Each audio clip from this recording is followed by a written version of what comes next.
Hello everyone, আসসালামু আলাইকুম। আজকে আমি আপনাদেরকে আমাদের পুকুরের রুই মাছ ভাজি করে দেখাবো। তো মাছগুলোকে এখন আমি ভালোভাবে কেটে ধুয়ে নিয়েছি।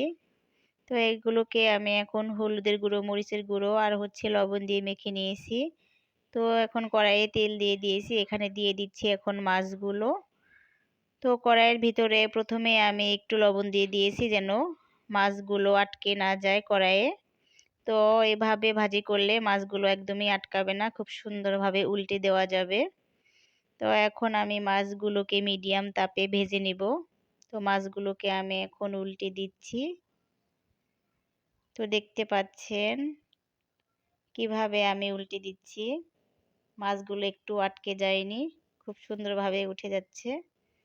তো আমি মাটির চুলোয় ভেজে নিচ্ছি মাছগুলো, খুব সুন্দর কিসমিয়ে এবং কি সুস্বাদু হবে খেতে। তো তাপটা আমি দেখিয়ে দিচ্ছি, একদম মিডিয়ামের থেকেও কম তাপে আমি ভেজে নিচ্ছি। তো আমাদের মাছগুলো প্রায় ভেজে নেওয়া হয়ে গিয়েছে। তো এখন এখানে আমি কিছু পেঁয়াজ দিয়ে দিব আর কাঁচামরিচ দিয়ে দিব একটু ফ্লেভারের জন্য। তো এখন দিয়ে দিলে হবে এগুলো মাছের সাথে, খুব সুন্দর একটা ফ্লেভার বের হবে, মাছের সাথে একদম মিলে যাবে।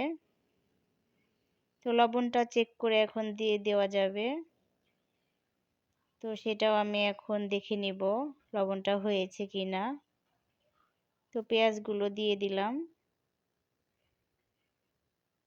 তো এখন আমি হালকা তাপে ভেজে নিব। তো দিয়ে দিচ্ছি হালকাভাবে একটু লবণ। তো এই তো আর 2 মিনিট ভেজে নিলে হয়ে যাবে আমাদের মাছ ভাজি রেডি। তো আজকের মতো ভিডিও এ পর্যন্তই। সবাই ভালো থাকবেন, সুস্থ থাকবেন। আল্লাহ হাফেজ।